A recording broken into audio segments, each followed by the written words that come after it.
नमस्कार। आज हम आपको सुनाएंगे मुंशी प्रेमचंद की एक खूबसूरत कहानी, कुत्ते की कहानी। बालको, तुमने राजाओं और वीरों की कहानियां बहुत सुनी होंगी, लेकिन किसी कुत्ते की जीवन कथा शायद ही सुनी हो। कुत्तों के जीवन में ऐसी बात ही कौन सी होती है जो सुनाई जा सके। न वह देवों से लड़ता है, न परियों के देश में जाता है, न बड़ी बड़ी लड़ाइयां जीतता है। इसलिए भय है कि कहीं तुम मेरी कहानी को उठाकर फेंक न दो। किंतु मैं तुम्हें विश्वास दिलाता हूं कि मेरे जीवन में ऐसी कितनी ही बातें हुई हैं जो बड़े बड़े आदमियों के जीवन में भी न हुई होंगी। इसीलिए मैं आज अपनी कथा सुनाने बैठा हूं। जिस तरह तुम कुत्तों को धुतकार दिया करते हो, उसी भांति मेरी इस कथा को ठुकरा न देना। इसमें तुम्हें कितनी ही बातें मिलेंगी और अच्छी बातें जहां मिलें तुरंत ले लेनी चाहिए। जब मेरा जन्म हुआ तो मेरी आंखें और कान बंद थे, इसलिए नहीं कह सकता कि बाजे गाजे बजे या नहीं, गाना बजाना हुआ या नहीं। मुझे तो कुछ सुनाई नहीं दिया। हाँ, जिस बिछावन पर मैं लेटा था वह रुई की भांति नरम था। सर्दी जरा भी न लगती थी।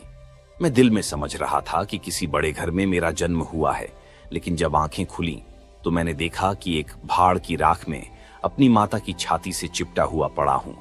हम 4 भाई थे, 3 लाल थे। मैं काला था, उस पर सबसे छोटा और सबसे कमजोर। माता भी हम लोगों के पास कम रहती थीं। उन्हें खाने की टोह में इधर उधर दौड़ना पड़ ढारता था। वह रात रात भर जाग कर गांव की रक्षा करती थीं।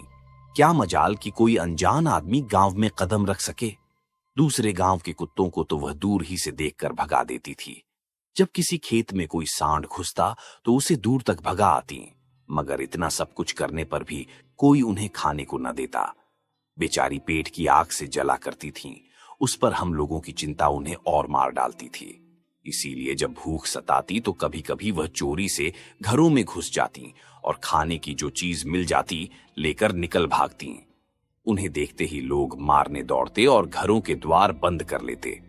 एक दिन बड़ी ठंड पड़ी, बादल छा गए और हवा चलने लगी।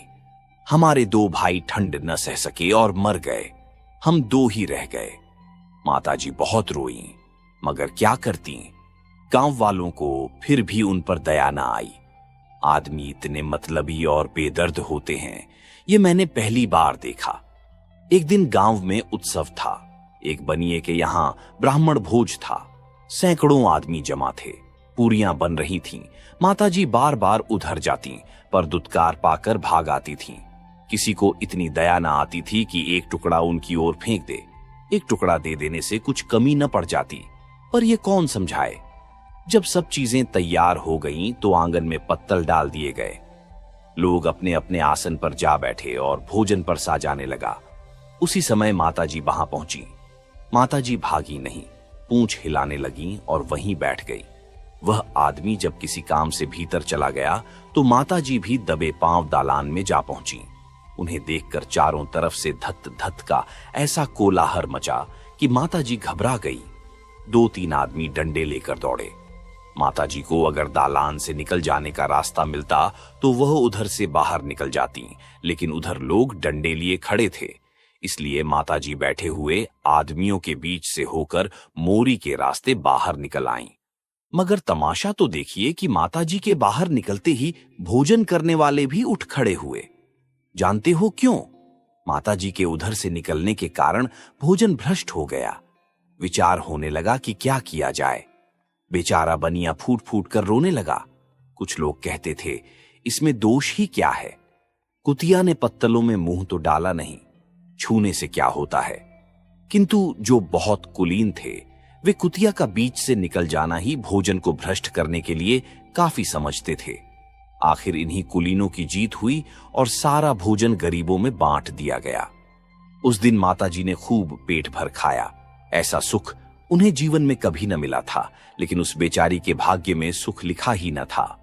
भोजन करके जरा लेटी ही थीं कि बनिया डंडा लिए आ पहुंचा और लगा पीटने।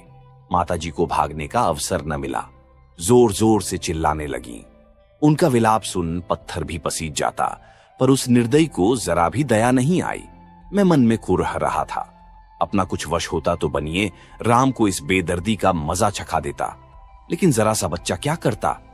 बस ये विलाप सुनकर कुछ लोग जमा हो गए और समझाने लगे, जाने दो भाई, भूख में तो आदमियों बुद्धि भी भ्रष्ट हो जाती है। यह तो पशु है, इसे क्या मालूम किसका फायदा हो रहा है, किसका नुकसान। अब तो जो हो गया सो हो गया, इसे मारकर क्या पाओगे। बनिए के चित्त में यह बात बैठ गई और माताजी की जान छूटी। उसी दिन शाम को एक बटोही गांव में आकर ठहरा। उसने एक पेड़ के नीचे उपले जलाए और हांडी में दाल चढ़ाकर आटा गूंधने लगा। आटा गूंध चुकने पर उसने हांडी उतार दी और सामने के कुएं पर पानी लेने चला गया। गूंधा आटा पत्तल पर रखा हुआ था। इतने में माताजी घूमती हुई वहां पहुंच गईं और शायद ये समझकर कि आटे का कोई मालिक नहीं, वह खाने लगीं। मुसाफिर ने कुएं पर से ही धत-धत करना शुरू किया, लेकिन माताजी ने फिर भी न देखा। बेचारा माथे पर हाथ धरकर रोने लगा। आज 3 दिनों का भूखा थका मांदा, उस पर भगवान की यह लीला। 2-3 आदमियों ने समझाया, भाई तुम्हारा तो 4-6 आने का नुकसान हुआ, कल तो इसने हजारों पर पानी फेर दिया। मुसाफिर ने कहा, मैं क्या जानता था कि चांडालिन घात में बैठी हुई है। बूढ़े चौधरी बोले, जान पड़ता है आज का तुम्हारा भोजन उसी के भाग्य में था। मसल है, शाह की मुहर आने आने पर, खुदा की मुहर है दाने दाने पर। फिर से बनाकर खा लो। बेचारे मुसाफिर ने फिर से चौका लगाया और भोजन बनाने लगा। चौधरी वहीं बैठे रहे। मुसाफिर ने पूछा, बाबा मैं आपकी उस कहावत का मतलब नहीं समझा, जरा समझा दीजिए। चौधरी बोले, एक फकीर यही कहकर सबके दरवाजे पर भीख मांगता फिरता था, शाह की मुहर आने आने पर, खुदा की मुहर दाने दो पर। एक मनचले रईस ने उस फकीर से कहा, साईं ये बात समझ में नहीं आती, भला दानों पर कैसी मुहर। साईं ने कहा, नहीं बेटा, खुदा जिसको जो दाना देना चाहेगा वही पा सकता है, दूसरा हरगिज नहीं पा सकता। इसकी जब चाहो तब परीक्षा कर सकते हो। रईस ने कहा, लीजिए मैं अभी परीक्षा लेता हूं, अगर यह बात सच निकली तो मैं आपका गुलाम हो जाऊंगा। रईस ने ज्वार का एक दाना हाथ में लिया और कहा, देखिए मैं इसे अपने मुंह में डालता हूं, अगर खुदा की इस पर मुहर है किसी और को दे दे।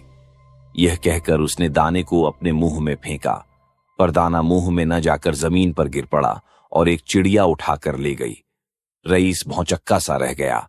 बस आप भी याद रखिए कि न तो कोई किसी को खिलाता है और न किसी का खाता है, सबको खिलाने वाला ईश्वर है। जब हम दोनों भाई जरा बड़े हुए तो लड़कों ने हमें खिलाना शुरू किया। मैं बहुत खूबसूरत था।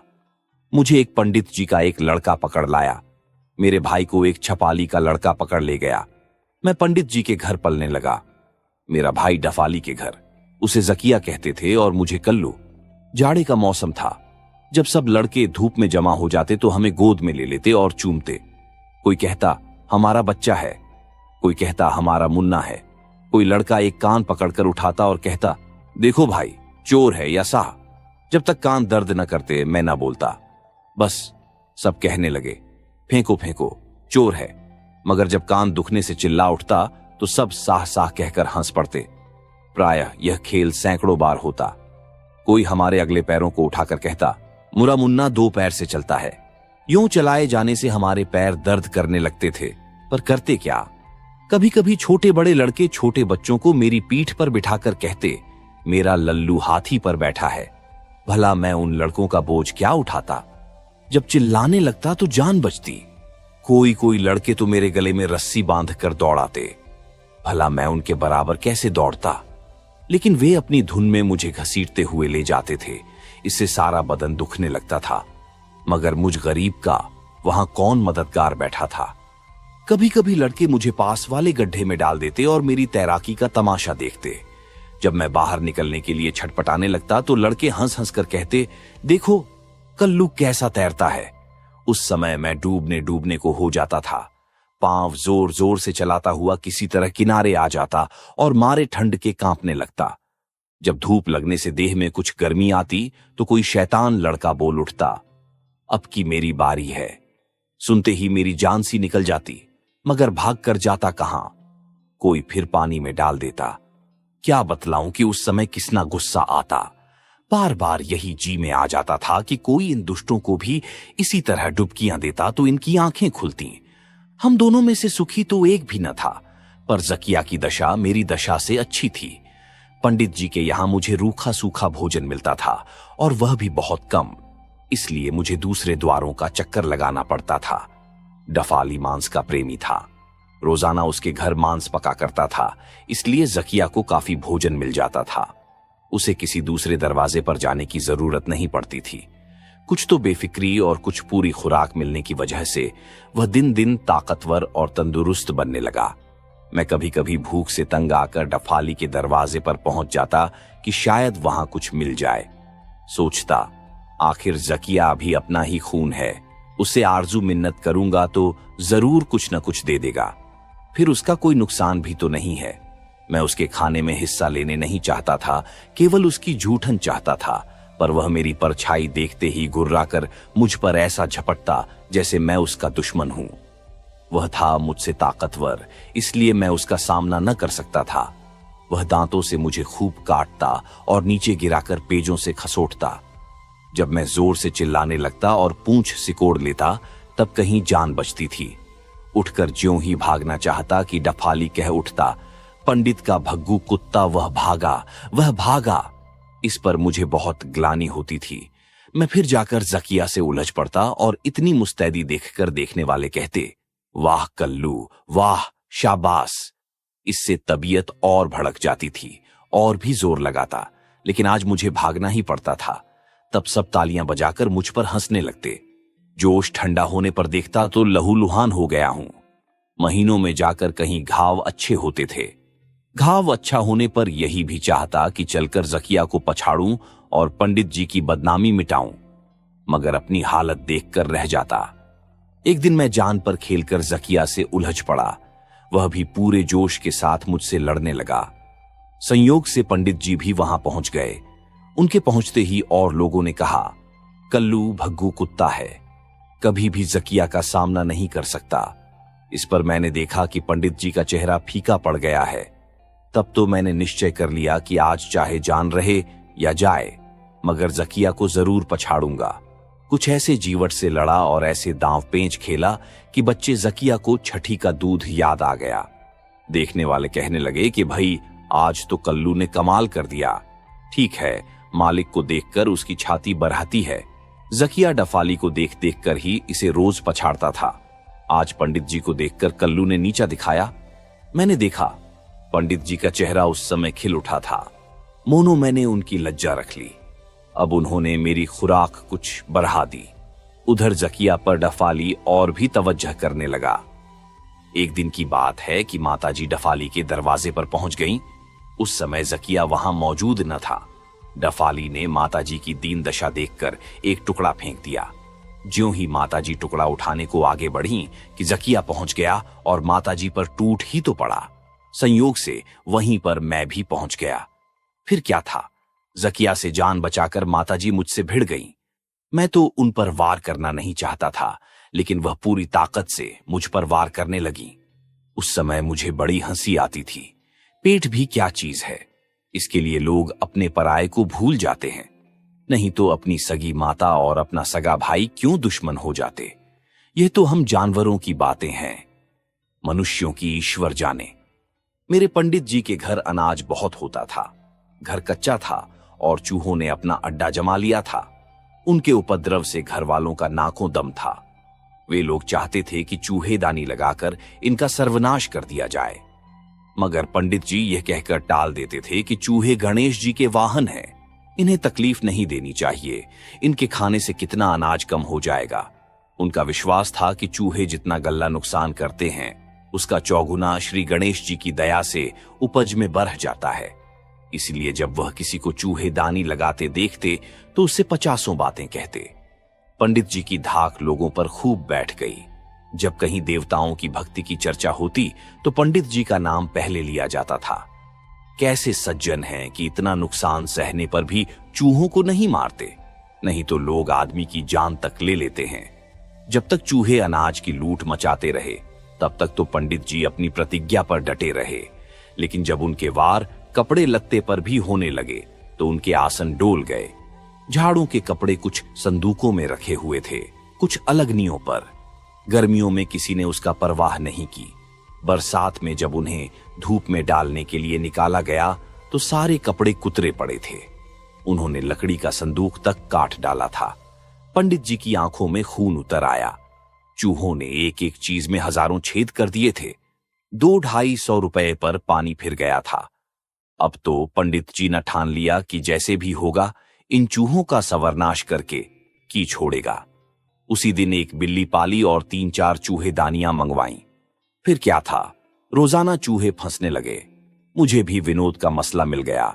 यूं तो मैं पूरा शाकाहारी हो गया था, क्योंकि विशेष अन्न जल खाना पीना पड़ता था। मांस पर रुचि ही न होती थी, लेकिन शिकार खेलने में बड़ा मजा आता था। मजा क्यों ना आता, ये तो मेरी खानदानी बात थी। जब पंडित जी चूहेदानी खोलते उस समय कल्लू कल्लू पुकारते। मैं कहीं पर भी होता तीर की तरह वहां पहुंच जाता था। उस समय मैं खिलवाड़ करता था, वह देखने ही लायक होता था। चूहों को खिला खिलाकर जान से मार डालता था, पर खाता न था। मगर भाई जकिया रोज मांस खाता। वह भी उस शिकार में शामिल हो जाता था और कभी कभी माताजी भी पहुंच जाती थीं। उन दिनों उनका खूब पेट भरने लगा। फिर तो मां मन ही मन हम लोगों को आशीर्वाद देने लगी। शायद उन्हें पिछले बच्चों की याद भी आने लगी हो। यदि वे भी जीते होते तो उनकी खूब सेवा करते। भाई साहब के जी में आता तो 2-1 चूहों को पेट में रख लेते, मगर मैं तो बाबा काल भैरव जी की शपथ खाकर कहता हूं कि खाने के लिए सूंघता भी न था। उस समय चूहों की जान लेने में हम लोगों को जरा भी दया न आती थी। ये ख्याल भी न होता था कि इनमें भी जान है। अब मैं सोचता हूं तो मालूम होता है कि बच्चे जो हम लोगों को अपने विनोद के लिए कष्ट देते थे, ये कोई निर्दयता का काम नहीं करते थे। विनोद में इन सब बातों पर ध्यान ही नहीं दिया जाता। पंडित जी बहुत खुश होते जब हम लोग चंद मिनटों में 50 चूहों को सदा के लिए बेहोश कर देते। जिस गड्ढे में फेंक फेंक कर मुझसे लड़के खेलते थे, उसी में गांव के सभी छोटे बड़े नहाते धोते थे। गड्ढा था भी बहुत गहरा, इसीलिए 12 महीना पानी भरा रहता था। कच्चा होने पर भी उसका पानी स्वच्छ था। पंडित जी की स्त्री अपने छोटे बच्चे को रोजाना सावधान करती थी कि खबरदार, उस गड्ढे की ओर कभी न जाना, नहीं तो डूब जाओगे। प्रायः सभी माँ बाप अपने बच्चों को ऐसी चेतावनी देते रहते, मगर लड़के कब मानने लगे। माँ बाप की नजरें बचाकर गड्ढे पर पहुंच ही जाते और तरह तरह के खेल खेलते। कोई पानी में कत्तल फेंकता, कोई मेंढकों पर निशाना लगाता, कुछ सयाने लड़के पानी में कूद जाते और तैरने का अभ्यास करते। होनहार को कौन रोक सकता है। गांव के कुछ लड़के गड्ढे में तैर रहे थे। पंडित जी का छोटा लड़का भी पहुंच गया। पहले तो वह किनारे पर ही खेलता रहा, मगर उसके जी में क्या आया कि जरा मैं भी तैरूं। आगे बढ़ा ही था कि पांव फिसल गए और डूबने लगा। सब लड़के घबराकर चिल्लाने लगे, लड़का डूबा, लड़का डूबा। मगर किसी की निकालने की हिम्मत न पड़ती थी। अगर कोई सयाना होता तो कुछ कोशिश भी करता। यूं तो डूबते हुए को निकालने में सभी डरते हैं।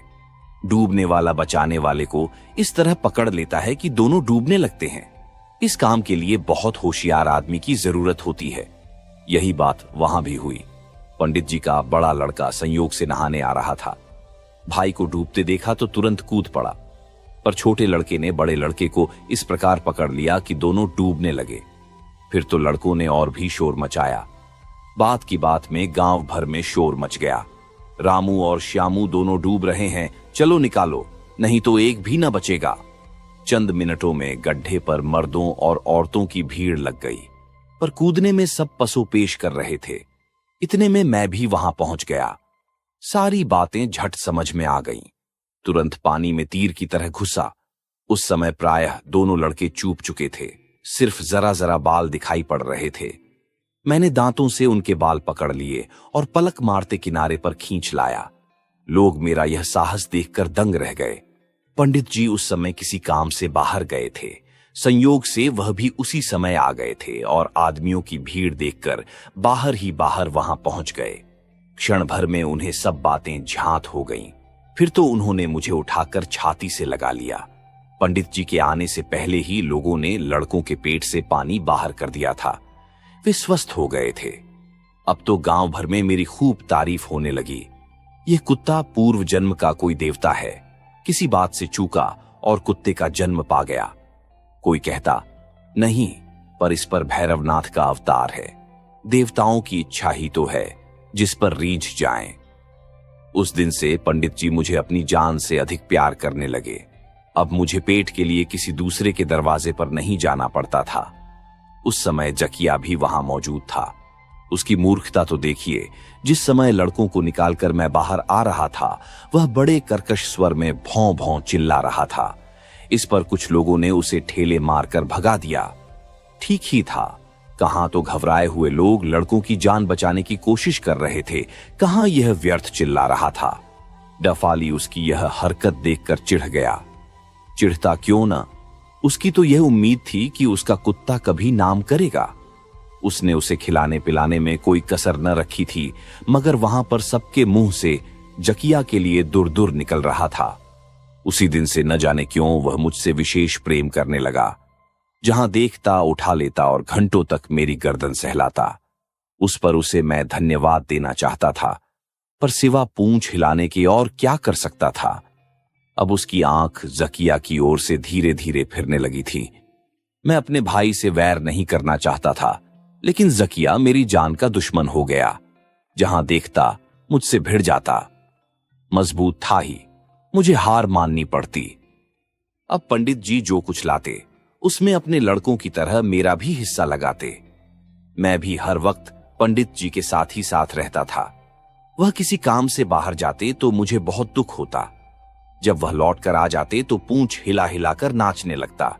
इससे शायद वह भी खिल उठते, क्योंकि उनके चेहरे पर प्रसन्नता की एक गहरी झलक दिखाई पड़ती थी। एक दिन पंडित जी के मटर के खेत में एक गडरिये की भेड़ें पड़ गईं। पंडित जी ने देखा तो उसे डांट दिया।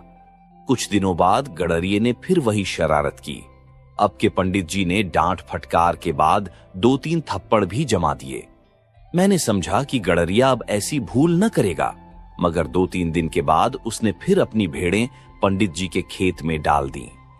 उस दिन पंडित जी को बहुत गुस्सा आया। उन्होंने उसे जमीन पर पटक कर लातों और घूंसों से खूब मारा। मैंने भी गुस्से में आकर उसे खूब काटा, नोचा। उस दिन तो गडरिया चला गया। दूसरे दिन से वह मेरी खोज में रहने लगा। मुझे पंडित जी के साथ देखता तो होंठ चबाकर रह जाता। मैं भी ताड़ गया था कि यह मुझे अकेला पाते ही अवश्य वार करेगा, इसलिए मैं पंडित जी का साथ कभी भूल कर भी न छोड़ता था। अब गडरिये की भेड़ें पंडित जी के खेत में कभी न पड़ती थीं। गडरिया अब बदला लेने पर तुला हुआ था। एक दिन की बात सुनो। पंडित जी की ईख की खेती बहुत अच्छी थी। गांव वाले अक्सर कहा करते थे कि इस साल पंडित जी सबसे बाजी मार ले जाएंगे। गडरिये ने सोचा, इस खेत में आग लगा दो, सारी कसर निकल जाएगी। आधी रात के समय खेत पर पहुंच ही तो गया। बच्चू यह नहीं जानता था कि यहां पर भी मेरा ही पहरा रहता था। ज्यों ही आग की चिंगारी ईख में फेंककर उसने भागने का विचार किया कि मैंने झपट कर उसके पांव पकड़ लिए। वह अचकचाकर गिर पड़ा। क्यों न गिर पड़ता, चोरों का कलेजा ही कितना। बच्चू ने भागने की बहुत कोशिश की, मगर एक न चली। खैरियत यह थी कि खेत गांव से थोड़ी ही दूरी पर था। एकाएक ज्वाला उठी तो गांव वाले चटपट पहुंच गए। मुझे गडरिये का पैर पकड़े देखकर लोग समझ गए कि यह इसी की बदमाशी है। जो आता गडरिये की पूजा पिटाई करके ही आग बुझाने जाता। उस बदमाश की ऐसी मरम्मत हुई कि मरने को हो गया। इतने पर भी लोगों को संतोष न हुआ। सलाह हुई कि इसे थाने ले चलो, मगर पंडित जी ने उसे यूं ही छोड़ दिया। लोगों से कहा, जब तक ईश्वर न बिगाड़ेगा आदमी कुछ नहीं कर सकता। मसल है जाको राखे साइयां मार सकी हैं कोए। गांव वालों को पंडित जी के इस व्यवहार पर बड़ा आश्चर्य हुआ, क्योंकि ऐसी दशा में उसे पूरा दंड दिलाए बिना कोई भी न छोड़ता। मैं तो कहता हूं कि यदि सब ईख जल गई होती और गडरियां पकड़ लिया जाता तो पंडित जी जीता न छोड़ते। मगर यहां तो दयालुता का सिक्का जमाना था, क्यों न क्षमा कर जाते। उस दिन से पंडित जी मुझ पर और प्रेम करने लगे। सारे गांव पर मेरी धाक बंध गई, लेकिन वह नरपिशाच इसी फिक्र में रहता कि कब इसका अंत कर दूं। रात दिन मेरी ही खोज में रहता, मगर ईश्वर की दया से मेरा बाल भी बांका न कर सका। आखिर उसे एक तरकीब सूझ गई। वह जकिया को खूब खिलाने पिलाने लगा। पहले तो डफाली ने जकिया को अपने घर से प्रायः निकाल ही दिया था। कभी कभी दूसरे कुत्तों की तरह उसे भी कौर दे देता था। बात यह थी कि एक दिन एक पुलिस का आदमी उस डफाली के दरवाजे पर रात को गश्त करने आया था। उस समय जकिया ने उसे काट खाया था। पुलिस के आदमी ने डफाली को बहुत तंग किया था। तभी से डफाली को जकिया से घृणा हो गई थी। उसकी तो ऐसी इच्छा हो गई थी कि जकिया दरवाजे पर भी न रहे, मगर बहुत दिनों की मोहब्बत के सबब से उसे कुछ न कुछ देना ही पड़ता था। जकिया ताकतवर तो बहुत था, मगर उसे भले बुरे का ज्ञान न था। जब भी चाहता बेसुरा राग छेड़ देता। गुण उसमें यही था कि वह मजबूत बहुत था। क्या मजाल कि कोई दूसरे गांव का कुत्ता आ जाए। गीदड़ों की तो उसे देखते ही नानी मर जाती थी। हिरन और नीलगायें जो पहले खेत तहस नहस कर देते थे, अब गांव में आने का नाम न लेते। एक बंदर ने गांव में बड़ा उत्पात मचा रखा था।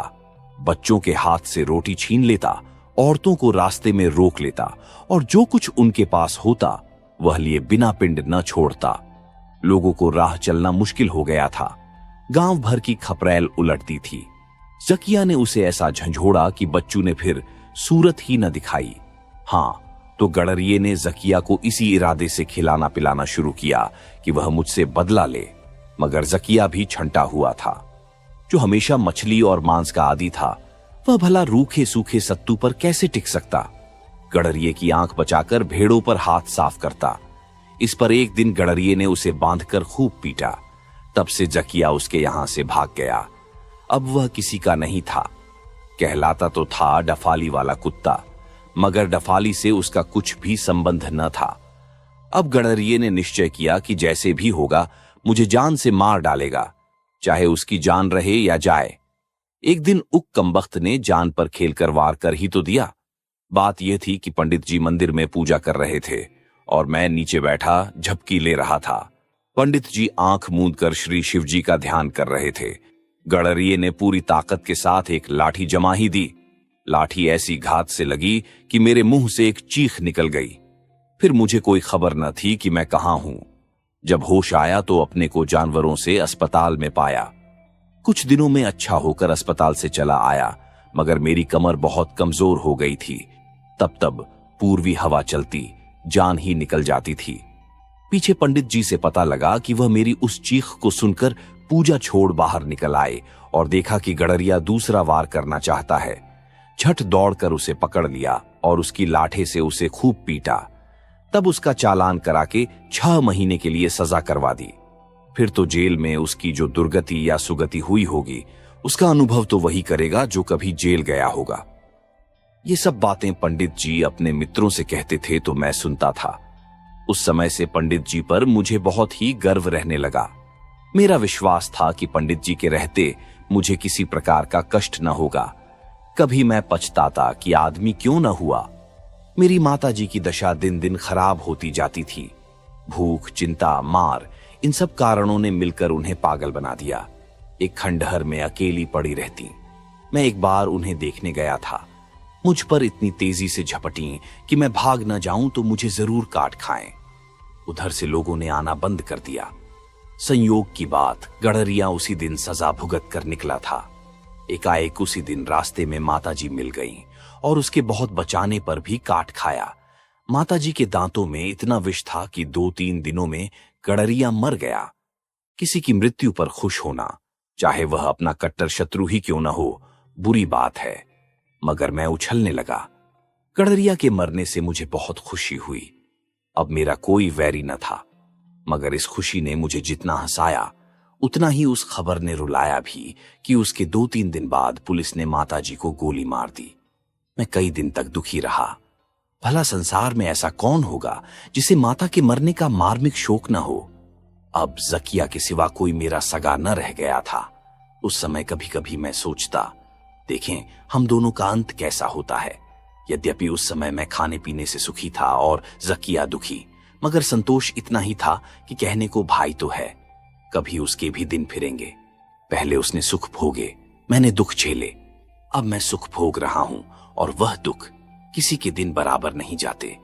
जब कभी जकिया पंडित जी के दरवाजे पर आता तो मैं कभी चिढ़ता न था। वह तो डरता था कि कहीं यह बदला न ले, मगर मैं वहां से टल जाता कि वह निश्चिंत होकर खा ले। कभी कभी मुझे अधिक भोजन मिल जाता तो मैं मुंह में रखकर जकिया के पास पहुंचा देता। वह दिखावे में तो प्रसन्न रहता, मगर दिल में मुझसे बराबर जला करता। अंधेरी रात थी। पंडित जी के घर के सभी लोग कहीं रिश्तेदारी में गए थे। घर पर मैं और पंडित जी ही थे। पंडित जी तो खर्राटे की नींद ले रहे थे, मगर मुझे नींद कहां। बार बार घर का चक्कर लगाता रहता। चोरों ने समझा आज सन्नाटा है। उन्होंने घर के नौकर से सारा भेद ले लिया था। मैं आहट पाकर पिछवाड़े गया तो देखा कि एक दरवाजा खुला हुआ है और कुछ आदमी वहां खड़े होकर चौकन्नी आंखों से इधर उधर देखते हुए धीरे धीरे बातें कर रहे हैं। मैं उनकी बात न सुन सकता था क्योंकि वहां से दूर था। थोड़ी देर में देखा कोई भीतर से थाली लोटा संदूक वगैरह निकाल निकाल कर बाहर के आदमियों को दे रहा है। अब तो सब बातें मेरी समझ में आ गईं। मैं बड़े जोरों से भौंकने लगा। इस पर चोरों ने मुझ पर ढेले फेंकने शुरू किए, मगर मुझे उन ढेलों की चिंता न थी। स्वामी का घर लुटा जा रहा है, भला यह कैसे देखा जाता। दौड़ता हुआ बरामदे में पंडित जी के पास गया और उनकी चादर दांतों से खींचने लगा। इस पर उन्होंने मुझे 2-3 लातें जमा ही तो दी, पर मैं बाज न आया। फिर चादर खींची और जोर जोर से भौंकने लगा। तब पंडित जी की नींद खुल गई। अब उनको किस तरह समझाऊं कि तुम्हारा घर लूटा जा रहा है। बार बार पिछवाड़े जाता और उनके सामने आकर जोरों से भौंकने लगता। इससे मेरी यही मंशा थी कि पंडित जी पिछवाड़े चलकर देखें कि उनका घर लुटा जा रहा है और उसके बचाने का प्रयत्न करें। मेरी चुस्ती से चोरों की हिम्मत न पड़ती थी कि सामान लेकर भाग निकलें। मैं रास्ता रोके हुए था। दूसरे, सवेरा होने में थोड़ी ही कसर थी, इसलिए सब माल असबाब उसी पसवाले गड्ढे में डुबोते जाते थे। उनकी मंशा शायद यही थी कि दूसरी रात में सब माल असबाब उठा ले जाएंगे। भला गड्ढे के अंदर कौन ढूंढने जाता है। मुझे बार बार गुस्सा आता था कि पंडित जी की बुद्धि पर आज पत्थर क्यों पड़ गया है। वह मेरे इशारे क्यों नहीं समझ रहे हैं। संतोष यही था कि माल अभी बाहर नहीं गया था। आखिर मुझे एक उपाय सूझ गया। पलंग के नीचे पंडित जी की लाठी पड़ी थी। उसे मैंने मुंह में उठा लिया और पिछवाड़े की तरफ बढ़ा। अब पंडित जी मेरा इशारा समझ गए। तुरंत लाठी लेकर पिछवाड़े पहुंचे तो देखते हैं कि चोर सारा माला सबाब उठाए लिए जा रहे हैं। बुरी तरह घबरा उठे। उनके मुंह से केवल इतना निकला, चोर चोर। चोर का नाम सुनते ही पकड़ो पकड़ो, आ पहुंचे की आवाजें चारों ओर से आने लगीं। दम भर में गांव के सब लौट लाठियां ले लेकर इकट्ठे हो गए, मगर चोरों का पता नहीं था।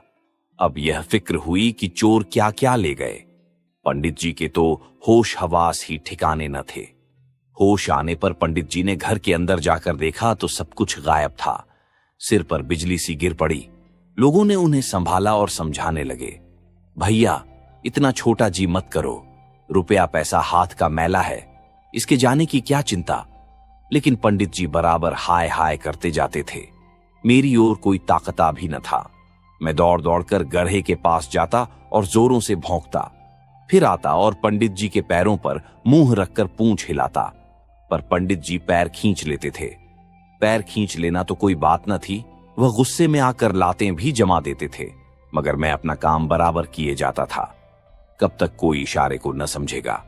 सभी तरह के लोग थे।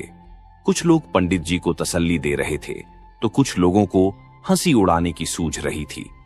कह रहे थे, इसी से कहा गया है कि अपनी कमाई में कुछ न कुछ दान अवश्य करना चाहिए। जो लोग सब कुछ अपने आप हजम करना चाहते हैं उनका यही हाल होता है। पटवारी ने सलाह दी, पंडित जी पुलिस को इत्तला कर दीजिए, शायद कुछ पता लग जाए। चौधरी बोले, अजी पुलिस का ढकोसला बहुत बुरा होता है, वे भी आकर कुछ न कुछ चूसते ही हैं। मैंने तो इतनी उम्र में सैकड़ों बार इटल्लाएं की, मगर चोरी गई हुई चीज कभी न मिली। पंडित जी ने दिल कड़ाकर उत्तर दिया, हाँ चौधरी तुम ठीक कहते हो, तकदीर से उठी हुई चीज फिर कहाँ मिलती है। उधर तो ये बातें हो रही थीं, इधर मेरा काम जारी था। कुछ लोग मेरी हरकत देखकर कहने लगे, देखो पंडित जी के साथ साथ कुत्ता भी घबरा गया है। पंडित जी समझदार होने के कारण शांत है, मगर यह बेसमझ कुत्ता बौखला उठा है। ये बातें सुनकर मुझे उन पर हंसी आती थी। बेसमझ ये सब हैं कि मैं घंटों से इशारे कर रहा हूं, पर किसी की समझ में बात नहीं आती। फिर भी अपने को समझदार कहते हैं। क्या कहूं, कहीं मैं भी आदमी धोता तो दिखा देता। एकाएक मुझे एक उपाय सूझ गया।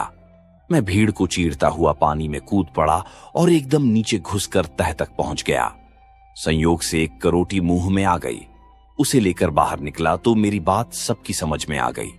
फिर क्या था, कई आदमी पानी में कूद पड़े और थोड़ी देर में सब सामान मिल गया। पंडित जी इतने खुश हुए कि मुझे बार बार उठा उठाकर छाती से लगाने लगे। सब यही करते थे कि कुत्ते में ऐसी समझ बहुत कम देखने में आई है, जरूर यह पूर्व जन्म का कोई विद्वान रहा होगा, किसी पाप का प्रायश्चित्त करने के लिए इस योनि में आया है। एक महाशय बोले, पुराने जमाने में जानवर आदमी की तरह बातें करते थे और आदमियों की बातें समझ भी जाते थे। इस पर चौधरी बोले, बिल्कुल सत्य कहते हो भाई। रामायण में लिखा है, एक कुत्ते ने श्री रामचंद्र जी से अपनी कहानी कही थी। एक दिन श्री रामचंद्र जी का दरबार लगा हुआ था। छोटे बड़े, अमीर गरीब सब्जी खोलकर अपना अपना हाल सुना रहे थे। इतने में एक कुत्ता भी आ पहुंचा और हाथ जोड़कर सामने खड़ा हो गया। श्री रामचंद्र जी ने पूछा, तू क्या कहना चाहता है? कुत्ते ने कहा, भगवान, आज मेरे जीवन का अंतिम दिन है, इसलिए उचित समझता हूं कि आपके सम्मुख आपकी प्रजा को अपने अनुभव की कुछ बातें समझा दूं, जिससे वे अपने अपने जीवन में बहुत सी बुराइयों से बच जाएं। कुत्ते की यह ज्ञान से भरी बातें सुनकर सब लोग चकित हो गए। दरबार में सन्नाटा छा गया। श्री रामचंद्र जी बोले, तुम्हारा यह विचार सराहने योग्य है। अगर सभी लोग इस तरह के ज्ञानोपदेश किया करें तो मनुष्य का उससे बड़ा उपकार हो सकता है। पहले तुम बताओ कि तुमने यह कैसे जाना कि तुम आज ही मर जाओगे? कुत्ते ने उत्तर दिया, महाराज, यह तो मैं नहीं बतलाना चाहता था, लेकिन जब आपने पूछा है तो मुझे बतलाना ही पड़ेगा। मेरा विश्वास है जो जैसा करता है वैसा ही फल भोगता है। आप कृपा कर गोड़ नामक ब्राह्मण के लड़के को बुलाकर पूछिए कि उसने आज मुझ निरपराध को क्यों लाठी से मारा।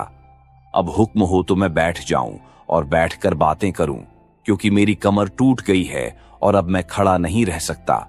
चोट ऐसी गहरी पड़ी है कि जान पड़ता है आज ही मेरा अंत हो जाएगा।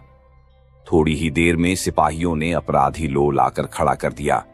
जब उसे पूछा गया कि तुमने कुत्ते को क्यों मारा तो उसने हाथ जोड़ ढार कर कहा, दीन बंधु, मैं अपनी राह चला जा रहा था। बीच रास्ते में यह कुत्ते बैठा था। मैंने इसे हटने के लिए कई बार कहा, मगर यह हटा नहीं। इस पर मुझे गुस्सा आया और मैंने एक लाठी तान कर जमा दी।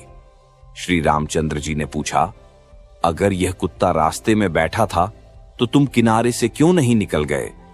भगवान, मुझसे यह भूल हुई। श्री रामचंद्र जी, और गुस्सा भी आया तो लाठी इतने जोर से क्यों मारी कि इसकी कमर टूट गई? महाराज, मैं अपना अपराध स्वीकार करता हूं। प्रभु जी जो दंड उचित समझें दें। श्री रामचंद्र जी ने कुत्ते से पूछा, तू इसे क्या दंड देना चाहता है?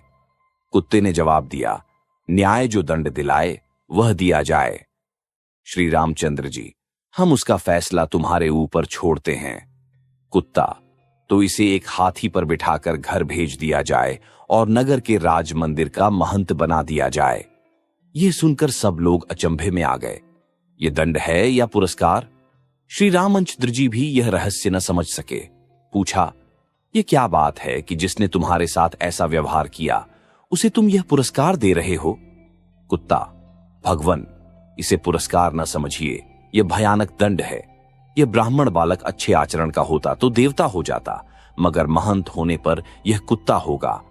श्री रामचंद्र जी, यह क्यों? कुत्ता, यही तो मुझ पर बीत चुकी है। वही कथा कहने के लिए तो मैं आपकी सेवा में आया हूं। इसके पहले मेरा जन्म भी ब्राह्मण कुल में हुआ था। मेरे पिता भी एक मंदिर के महंत थे।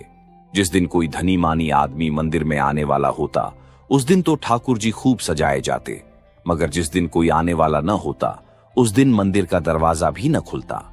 एक दिन ऐसा ही कोई रईस ठाकुर जी के दर्शन को आया था।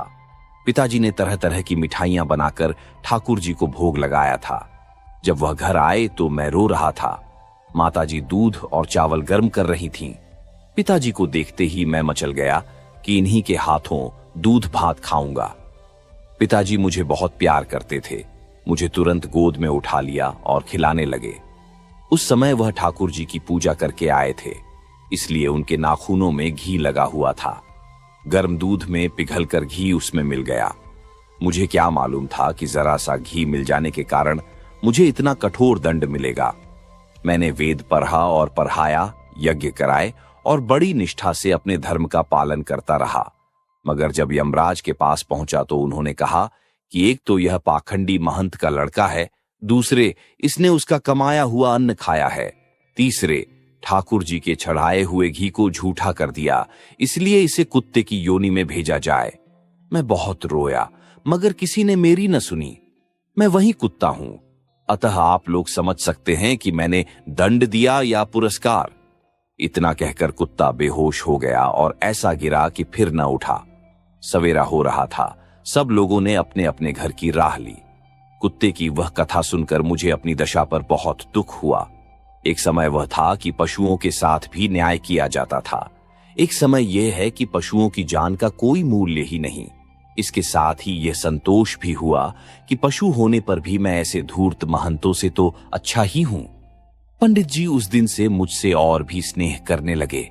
किसी से भेंट होती तो मेरी ही चर्चा करने लगते। यह कुत्ता नहीं, मेरे पूर्व जन्म की संतान है। उन्हीं दिनों गांव में कई जंगली सुअर आ गए। उनके उत्पात से सारे गांव में हाहाकार मच उठा। जिस खेत में वे घुस जाते उसे बर्बाद ही करके छोड़ते। किसमें इतनी हिम्मत थी कि उनका सामना करता। शाम ही से रास्ता बंद हो जाता था। मेरे जी में तो यह उमंग आती थी कि एक बार जान पर खेलकर उन दुष्टों पर झपट पड़ूं, पर मेरी कमर अभी अच्छी न हुई थी। मैं भला उन भयंकर जंतुओं से क्या भिड़ता। लाचार था। हाँ, जकिया खूब मोटा ताजा था। वह हिम्मत करता तो एक आध को मारकर ही छोड़ता, पर वह एक ही कायर था। सुअरों की सूरत देखते ही कोसों भागता और जब समझ जाता कि यहां तक सुअर न आ सकेंगे तो गला फाड़ फाड़ कर चिल्लाता। सबसे बड़ा खेत तो यह था कि गांव में सैकड़ों आदमी थे, पर किसी में इतना साहस नहीं कि उन्हें ललकारे। कुत्तों को मारने में तो सभी शेर थे, पर सुअरों के सामने सब के सब बिल्ली बने हुए थे। आखिर एक दिन लोगों ने थाने में जाकर फरियाद की। थाने का सबसे बड़ा अफसर अच्छा शिकारी था। उसे खबर मिली तो एक दिन कई कुत्ते लेकर गांव आ पहुंचा। गांव के सब आदमी तमाशा देखने के लिए जमा हो गए। पंडित जी भी मुझे अपने साथ लेकर चले। उनका लड़का भी चलने को तैयार हुआ, पर पंडित जी ने उसे साथ ले चलना मंजूर न किया। बोले, वहां क्या मिठाई बंट रही है कि जाकर ले लोगे? कहीं सुअरों के सामने आ गए तो प्राण न बचेंगे। मैं तो गांव का मुखिया ठहरा, मजबूर हूं। तुम जानबूझकर कर क्यों अपनी जान जोखिम में डालते हो? यह बात सुनकर लड़का सहम उठा और साथ चलने का नाम न लिया। जब मैं साहब के समीप पहुंचा तो पहले पहल मेरी निगाह उन कुत्तों पर पड़ी जो साहब के साथ आए हुए थे। वे सब एक गाड़ी पर बैठे हुए थे जिसे लोग मोटर कहते थे। अपने उन भाग्यवान भाइयों को देखकर मैं गर्व से फूल उठा। मेरी जाति में भी ऐसे लोग हैं जो इतने बड़े अफसर के साथ मोटर में बैठते हैं। सब के सब किसने साफ सुथरे थे। यहां तो वर्षों से नहाने की नौबत नहीं आई थी। बालों में हजारों किल्लियां भरी हुई थीं। मैं तो अपने भाइयों को देखकर आनंद से फूला न समाता था और मूर्ख जकिया उन्हें देख देख कर ऐसा भों भों कर रहा था मानो उसके लिए और कोई काम ही न था। गांव के लोग बराबर मना करते, डांटते, पत्थर मारते, पर वह किसी तरह चुप न होता था। मालूम नहीं उसके मन में क्या बात थी। क्या वह इतना भी नहीं समझता था कि ये लोग गांव का अहित करने नहीं आए हैं? नहीं तो क्या गांव में आदमी उन्हें मार न भगाते? इसके सिवा और क्या कहा जाए कि उसकी मूर्खता थी। मैंने अपनी जाति में यह बहुत बड़ा ऐब देखा है कि एक दूसरे दो देखकर ऐसा काट खाने को दौड़ते हैं गोया उनके जानी दुश्मन हो। कभी कभी अपने उजड्ड भाइयों को देखकर मुझे क्रोध आ जाता है, पर मैं जब्त कर लेता हूं। मैंने पशुओं को देखा है ऐसे जो आपस में प्यार से मिलते हैं, एक साथ सोते हैं, कोई चूं तक नहीं करता। मेरी जाति में यह बुराई कहां से आ गई कुछ समझ में नहीं आता।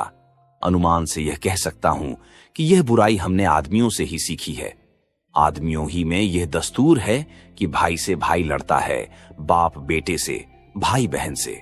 भाई एक दूसरे की गर्दन तक काट डालते हैं, बेटा बाप के खून का प्यासा हो जाता है, दोस्त दोस्त का गला काटता है, नौकर मालिक को धोखा देता है।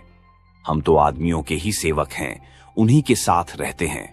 उनकी देखा देखी अगर यह बुराई हम में आ गई तो अचरज की कौन सी बात है।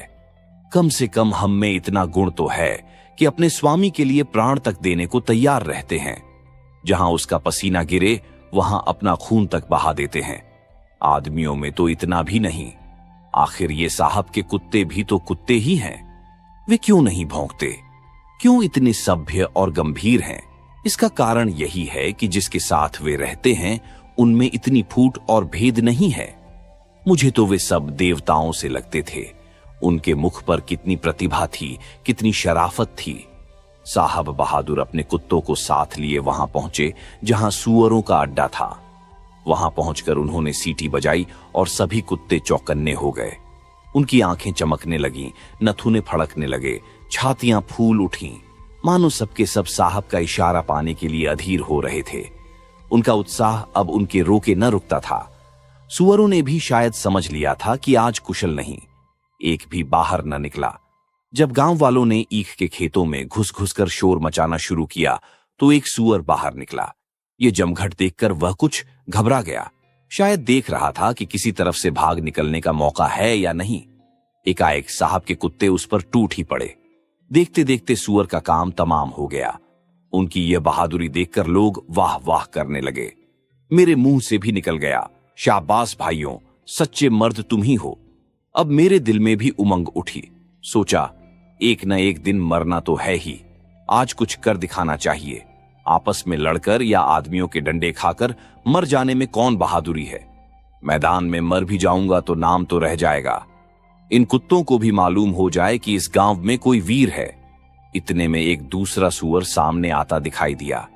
विलायती कुत्ते दौड़े, साथ ही मैं भी चला। वे सब चाहते थे कि पहले हम शिकार तक पहुंचे। मैं चाहता था मैं पहुंचूं। हम सभी जी तोड़कर दौड़े और कुछ ऐसा संयोग हुआ कि सूअर पर पहला वार मेरा ही हुआ। शेष सब कुत्ते पीछे रह गए। अगर सूअर डटकर खड़ा हो जाता तो शायद मुझे भागना ही पड़ता, मगर वह हम लोगों को देखकर कुछ ऐसा घबराया कि सीधा भागा। फिर क्या था, हमने उसे पीछे से नोचना शुरू कर दिया। सबके सब कुछ इस तरह चिपटे कि उसे मार कर ही छोड़ा। अब लोगों को भी मालूम हुआ कि मुझ में भी जीवट है।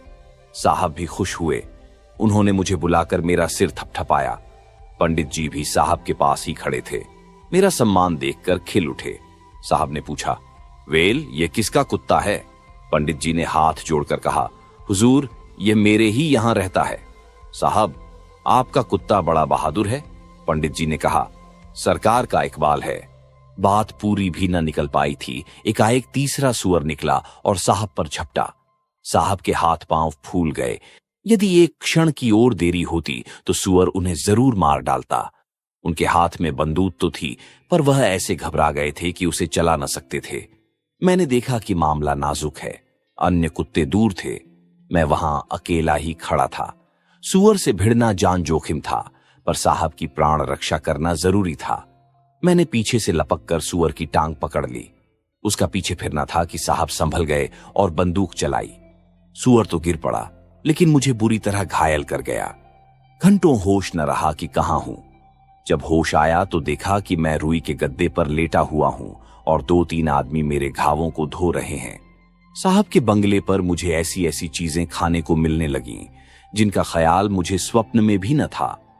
पहले कभी कभी सौभाग्य से कोई हड्डी मिल जाती थी, अब दोनों वक्त ताजा मांस खाने को मिलता।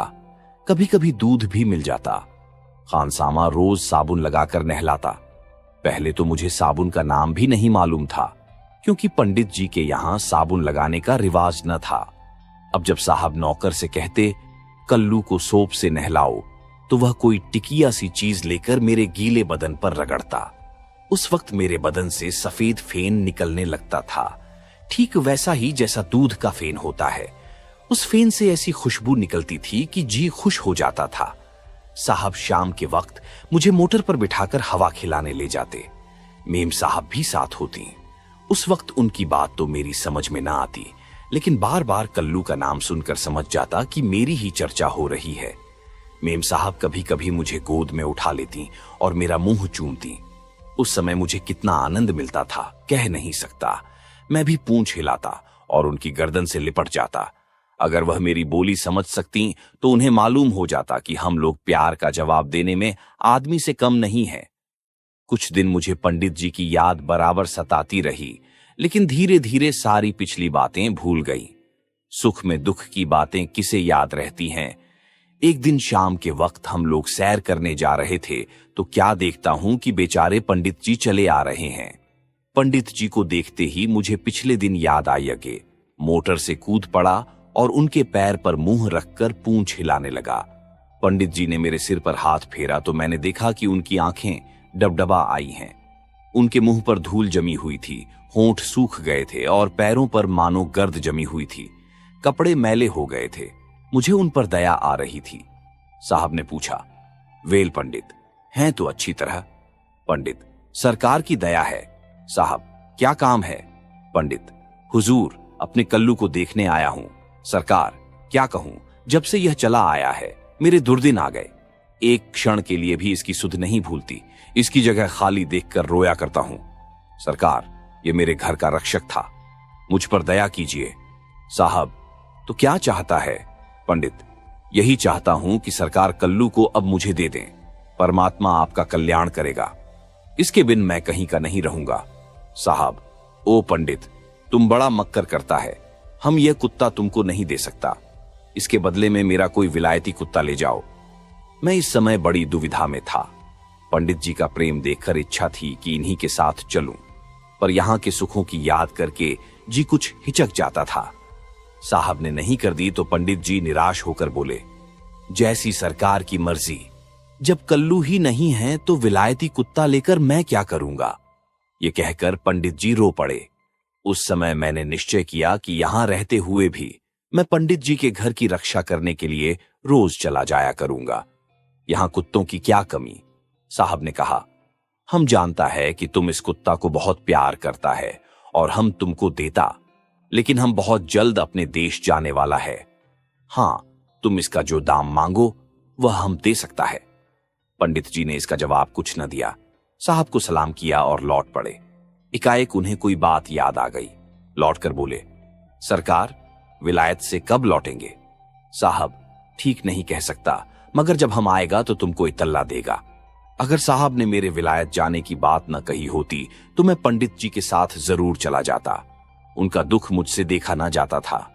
पंडित जी ने एक बार मुझे प्रेम भरी आंखों से देखा और चल पड़े। अब मुझसे न रहा गया। मेम साहब के प्रेम, विलायत की सैर, अच्छा अच्छा भोजन सब मेरी आंखों में तुच्छ जान पड़े। मन ने कहा, तू कितना बेवफा है। जिसने तुझे बचपन से पाला, ब्राह्मण होकर भी जिसने तुझे गोद में खिलाया, जिसने कभी डांटा तक नहीं, उसे तू भोग विलास के पीछे छोड़ रहा है। फिर मुझे कुछ सुध न रही। मैं बरामदे से कूदकर पंडित जी के पीछे चल पड़ा, मगर 20 कदम भी न गया हूंगा कि खानसामा ने आकर मुझे पकड़ लिया और मेरे गले में जंजीर डाल दी। उस समय मुझे इतना क्रोध आया कि मैं खानसामा को काटने लपका, लेकिन गले में जंजीर पड़ी थी, क्या कर सकता था। पंडित जी की ओर लाचारी की निगाह से देखने लगा। पंडित जी भी बार बार पीछे मुड़ मुड़ कर देखते जाते थे, यहां तक कि आंखों से ओझल हो गए। उस दिन मैंने भोजन न किया। बार बार पंडित जी की याद आती रही। यहां कुछ दिन और रहने के बाद साहब अपनी मेम के साथ अपने देश चले। मुझे भी साथ ले लिया।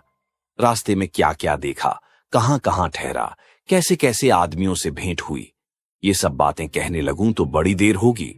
लगभग 1 महीने तक जहाज पर रहा। ये लकड़ी का एक बड़ा ऊंचा मकान था जो पानी पर तैरता चला जाता था। पहले जब जहाज पर सवार हुआ तो मुझे डर लगा।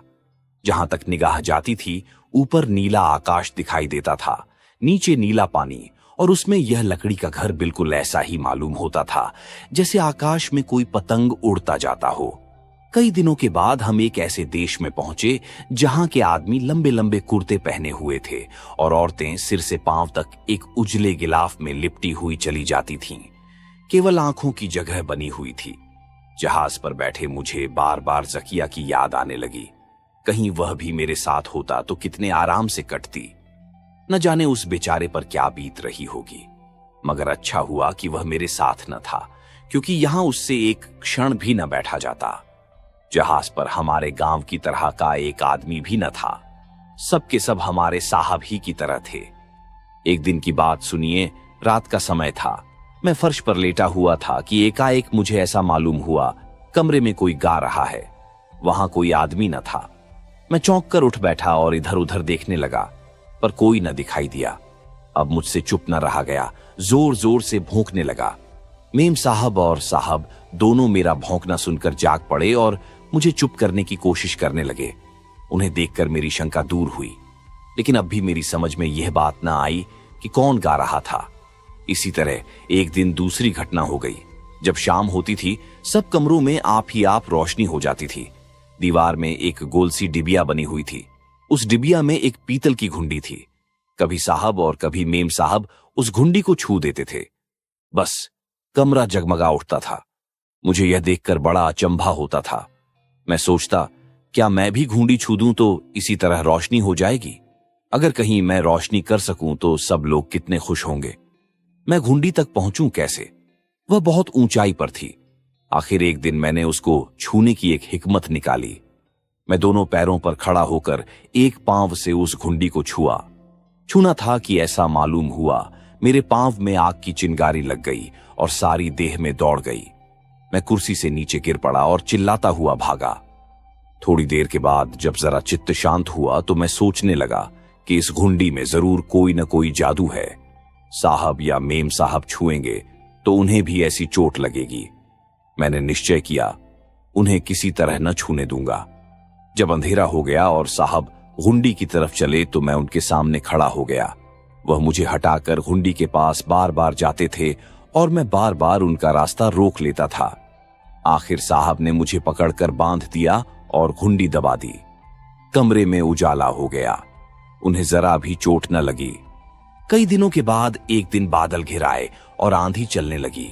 जरा देर में सारा आकाश लाल हो गया और आंधी का जोर इतना बढ़ा कि समुद्र की लहरें बांसों उछलने लगीं।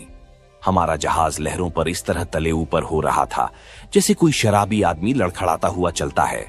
जैसे शराबी कभी गिरने गिरने को हो जाता है, उसी तरह जहाज कभी कभी इस तरह करवट लेता था कि शंका होती थी कि अब उलट जाएगा। सभी आदमी घबराए हुए इधर उधर दौड़ रहे थे।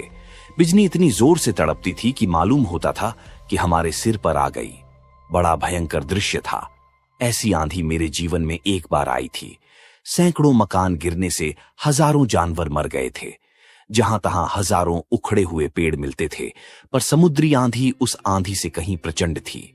अब तक तो जहाज में उजाला था, सहसा सब दीपक बुझ गए और चारों ओर अंधकार छा गया, ठीक सावन भादों की अंधेरी रात के समान। चारों ओर घबराहट थी।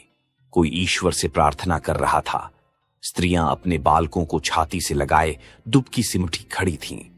मुझे उस अंधेरे में उनकी दशा साफ नजर आती थी। अवश्य ही कोई भारी संकट आने वाला था। एकाएक जहाज किसी चीज से टकराया और भयंकर शब्द हुआ। वह नीचे बैठा जा रहा था। मेरे साहब और मेम दोनों एक दूसरे से मिलकर रो रहे थे। अब मैं समझ गया कि जहाज डूबा जा रहा है। ये सब आदमी जरा देर में समुद्र के नीचे पहुंच जाएंगे। समुद्र जहाज की छाती पर चराच बैठेगा। शायद यह जहाज की गुस्ताखी का बदला ले रहा है। जहाज के कान होते तो मैं कहता, तुम अपनी विजय पर कितना घमंड कर रहे थे। कैसा घमंड टूट गया। अपने साथ इतने आदमियों को ले डूबे। अपने साहब और मेम के लिए मेरा कलेजा फटा जा रहा था। कैसे उन्हें बचाऊं? अगर दोनों जनों को पीठ पर बैठा सकता तो बिठाकर समुद्र में कूद पड़ता। कहीं तो जा पहुंचता। क्या उस पहाड़ पर जिसने जहाज का घमंड तोड़ा था हमें आश्रय न मिलेगा? लेकिन क्या मैं उन दोनों को पकड़कर उठा न सकता था? मैं अपने स्वामी को ढारस देना चाहता था। उनके पास जाकर कूं कूं करता, पूंछ हिलाता, पर उस घबराहट में उन लोगों की समझ में मेरी बात न आती थी। प्रतिक्षण जहाज नीचे चला जा रहा था। स्त्रियों और बच्चों की चीख पुकार सुन सुन मेरे दिल के टुकड़े टुकड़े हुए जाते थे। पानी इतने जोर से गिर रहा था मानो समुद्र आकाश पर छरह कर वहां से जहाज पर गोले बरसा रहा हो। ईश्वर, ये क्या? जहाज समुद्र के अंदर चला गया और मैं पानी में बहा जा रहा था। मेरे साहब और मेम का कहीं पता नहीं। कोई कहीं बहा जाता था, कोई कहीं। मैं कितनी दूर बहा चला गया कह नहीं सकता। साहब और मेम को याद करके मुझे रोना आ रहा था। सोचता, मुझे उस वक्त भी वह मिल जाते तो उन्हें बचाने की कोशिश करता। आखिर भगवान ने मेरी विनती सुन ली। बिजली चमकी तो मैंने देखा कि एक मर्द और एक औरत एक दूसरे से लिपटे हुए एक तरफ बहे जा रहे हैं। मैं जोर मारकर उनके समीप जा पहुंचा। देखा तो वह मेरे साहब और मेम थे। उस वक्त बदन में न मालूम कितना बल आ गया। मैं तो कभी बलवान न था। मैंने साहब का हाथ मुंह में ले लिया और हवा के रुख पर चला। दिल में ठान लिया कि जब तक हम रहेगा इन्हें न छोड़ूंगा। साहब और मेम दोनों बेहोश थे, मगर जान बाकी थी। उनकी देह गर्म थी। ईश्वर से मनाता था कि किसी तरह दिन निकले। न जाने कितनी बड़ी रात थी। उस घोर अंधकार में क्या पता चलता। लहरों पर मैं यूं थपेड़े खाता जैसे आंधी में कोई पत्ती। कभी तो बहुत नीचे, कभी ऊपर, कभी एक रेले में 10 हाथ आगे तो दूसरे रेले में 50 गज पीछे। भला इस तूफान के मुकाबले में मैं क्या करता? मेरी बिसात ही क्या। तिस पर इस छोटी सी देह में जान का कहीं पता नहीं। मुझे खुद भय हो रहा था कि कहीं डूब न जाऊं। वह रात पहाड़ हो गई। ऐसा जान पड़ता था कि सूरज भी मारे डर के कहीं मुंह छिपाए पड़ा है। देह इतनी बेदम होती जाती थी कि जान पड़ता था अब प्राण न बचेंगे। अगर साहब और मेम का ख्याल न होता तो मैं अपने को लहरों की दया पर छोड़ देता और लहरें 1 मिनट में मुझे निगल जाती। सबसे ज्यादा भय जल जंतुओं का था। प्राण जैसे आंखों में थे। क्षण क्षण पर मालूम होता था अब मरे। कह नहीं सकता यह दशा कितनी देर रही। कम से कम 4-5 घंटे जरूर रही होगी। आखिर हवा का जोर कम होने लगा। लहरों के थपेड़े भी कुछ कम हुए और कुछ कुछ प्रकाश होने लगा। मेरी हिम्मत बंध गई। आकाश पर बादल भी कुछ छंटने लगे थे। कुछ दूरी पर भेड़ों का झुंड दिखाई दिया। जरूर कोई टापू है। मेरा दिल खुशी से उछलने लगा। मैं उन्हीं भेड़ों की ओर चला। अब मैंने देखा कि साहब और मेम एक रेशमी चादर से बंधे हुए हैं। इसी से अब तक लिपटे हुए थे। एकाएक मुझे एक छोटी सी नाव दिखाई दी। उस पर 2-3 भयानक काली जंगली सूरत वाले आदमी बैठे हुए थे। उनका रंग कोयले की तरह काला था। मुंह लाल रंग से रंगे हुए थे। उनके सिर पर पत्तियों के ऊंचे टोप थे। वे केवल चमड़े के जांघिए पहने हुए थे। उनके पास एक एक भाला था। मैं उन्हें देखकर डर गया और उस वक्त भी भौंक उठा। हम लोगों को देखते ही वे हमारी तरफ लपके और हम तीनों को अपनी डोंगी में बिठा लिया। मैं मारे डर से सूखा जाता था, पर करता क्या?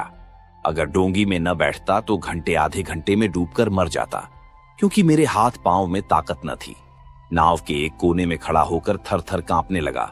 फिर भी पूंछ हिलाता जाता था कि वे सब मुझे भालों से मार न डालें। ऐसे काले भयंकर आदमी मैंने कहीं न देखे थे। उन लोगों ने डोंगी में बिठाकर पेड़ों के झुंड की तरफ नाव चलाई। जरूर वहां आदमी रहते होंगे। कोई घंटे भर में डोंगी वहां पहुंच गई। समुद्र के किनारे एक ऊंचा पहाड़ था। उसके ऊपर के पेड़ नजर आते थे। पहाड़ के नीचे एक जगह नाव रुकी। उन्होंने उसे एक पेड़ से बांध दिया और साहब और मेम को उतारकर जमीन पर ले गए। उन्हें देखते ही वैसी ही सूरतों की कई औरतें निकल आईं और सभी ने खुश होकर चिल्लाना शुरू किया। फिर साहब और मेम को उठाता और गांव में चले। कुछ ऊंचाई पर चढ़ाकर कई झोपड़ियां बनी हुई थीं। यही उनका गांव था। हम ज्यों ही वहां पहुंचे, सैकड़ों आदमियों ने मुझे घेर लिया और मेम और साहब के कंधे पकड़कर हिलाने लगे। कोई उनकी नाक दबाता था, कोई उनकी छाती पर सवार होकर घुटनों से कुचलता था। मैं डर के मारे दुबका खड़ा था। आवाज निकालने की हिम्मत न पड़ती थी। कहीं ये सब साहब मेम को मार तो नहीं रहे हैं। मगर कोई आधे घंटे के हिलाने डुलाने के बाद दोनों आदमी होश में आए। उनकी आंखें खुल गईं। हाथ पांव हिलाने लगे, पर अभी उठ न सके थे। अब मैं अपनी खुशी को न दबा सका। उनके पास आकर धीरे धीरे भौंकने लगा। उन काले आदमियों ने अब नाचना गाना शुरू किया। मालूम नहीं वे क्यों इतने खुश थे। उनका नाच भी कितना भद्दा था। उनकी उछल कूद देखकर मुझे बड़ी हंसी आती थी, लेकिन मैं बहुत देर तक खुश न रह सका। ज्यों ही साहब और मेम बातें करने लगे, उन काले आदमियों ने उन्हें एक कोठरी में कैद कर दिया। कैद ही करना था तो समुद्र में क्यों न डूब जाने दिया। इन दिनों में हम तीनों ने अन्न के दाने की सूरत तक न देखी थी। भूख के मारे पेट कुलबुला रहा था। बेचारे मेम और साहब का भी यही हाल होगा। ये सब उनको खाने पीने को देंगे या उस काल कोठरी में बंद करके मार डालेंगे। मेरे लिए तो वहां भोजन की कमी न थी। इधर उधर मांस की बोटियां पड़ी हुई थीं। हड्डियों का तो ढेर लगा हुआ था।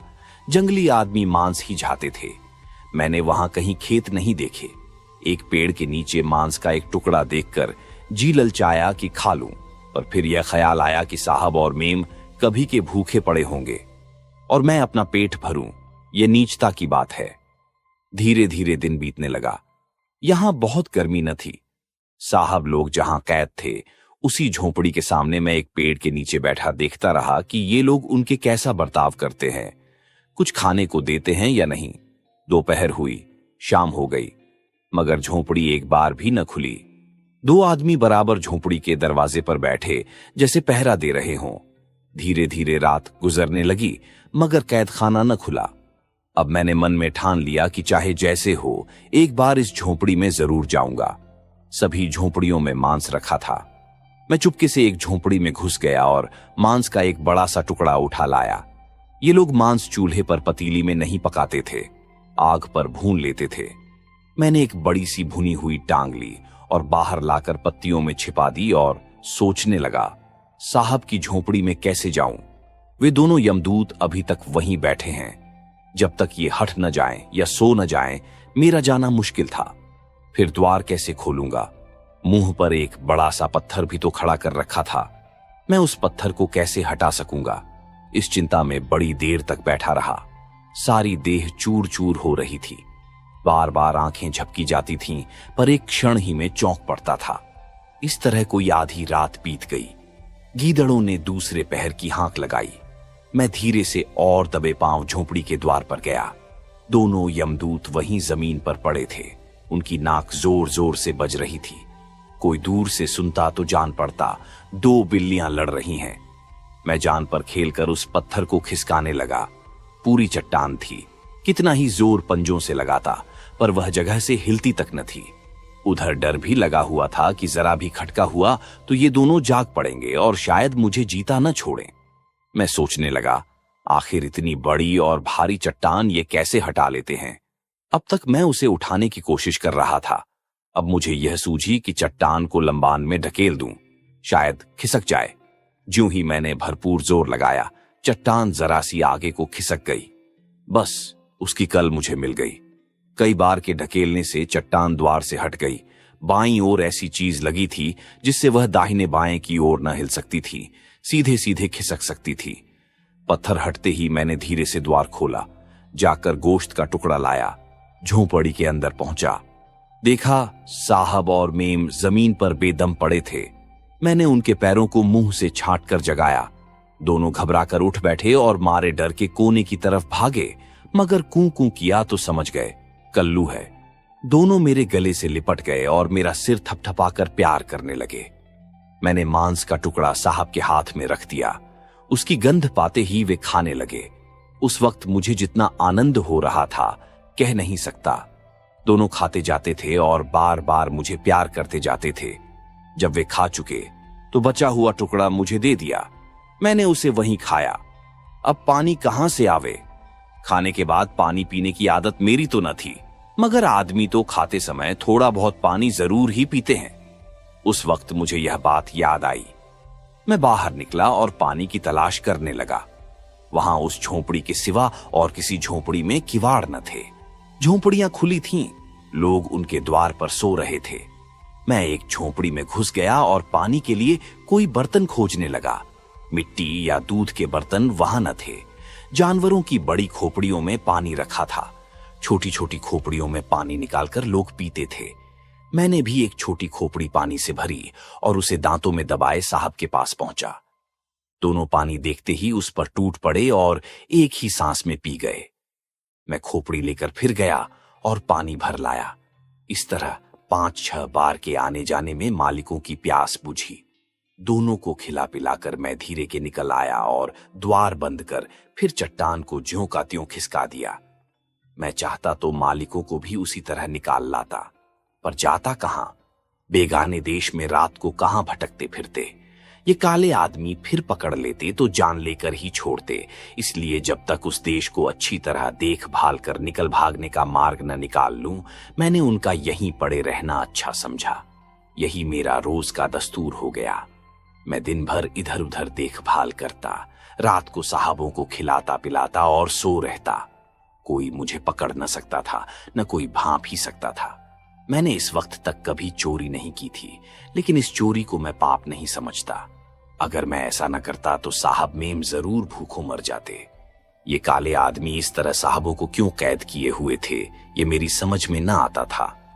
शायद वे समझते थे कि ये लोग हमें पकड़ने आए हैं, या समझते हों कि कोई न कोई इनकी तलाश करने तो आएगा ही, उससे अच्छी अच्छी चीजें ऐंठेंगे। मगर ढंग से ऐसा जान पड़ता था कि वे साहब और मेम को देवता समझते हैं। वह झोपड़ी देवताओं का मंदिर थी, क्योंकि प्रातःकाल सब के सब झोपड़ी के सामने एक बार नाचने जाते थे। शायद यही उनकी पूजा थी। शायद उनका ख्याल था कि देवताओं को खाने पीने की जरूरत ही नहीं होती। उस देश में हम लोग लगभग 1 महीना रहे। जंगली लोगों ने साहबों को कभी बाहर न निकाला। बातचीत भला क्या करते। शायद वे सब समझते थे कि इन देवताओं को बाहर निकाला गया तो न मालूम उस देश को किस आफत में डाल दें। देवताओं को वे कोई भयानक जीव समझते थे, जिसने नुकसान के सिवाय कोई फायदा नहीं पहुंच सकता। इस 1 महीने में मैंने देश की अच्छी तरह छानबीन कर ली। उसके एक तरफ तो समुद्र था, पश्चिम की तरफ एक बहुत ऊंचा पहाड़ था जिस पर बर्फ जमी हुई थी। दक्षिण की तरफ पत्थरीला मैदान था जहां मीलों तक घास के सिवा कोई चीज न थी। यहां से भागें भी तो जाएं कहां। मुझे यह फिक्र बराबर सताया करती थी। समुद्र के किनारे जंगली लोग बराबर आते जाते रहते थे, इसलिए उधर जाने में फिर पकड़ लिए जाने का भय था। ऊंचे पहाड़ पर चढ़ना बहुत कठिन था, और फिर कौन जानता है उस पार क्या हो। उस पार पहुंचना भी असंभव जान पड़ता था। उसी मैदान की तरफ भागने का रास्ता था। 150 कोस भागने पर शायद कोई दूसरा देश मिल जाए जहां के आदमी ऐसे जंगली न हो। यही मैंने निश्चय किया। एक दिन बड़ी ठंड पड़ रही थी। चारों ओर कोहरा छाया हुआ था। आज साहब की झोपड़ी के सामने दोनों पहरे वाले ठंड के मारे अपनी झोपड़ियों में सोए हुए थे। मैदान साफ था। मैंने सोचा इस अवसर हो हाथ से न जाने देना चाहिए। ऐसा अवसर फिर शायद ही मिले।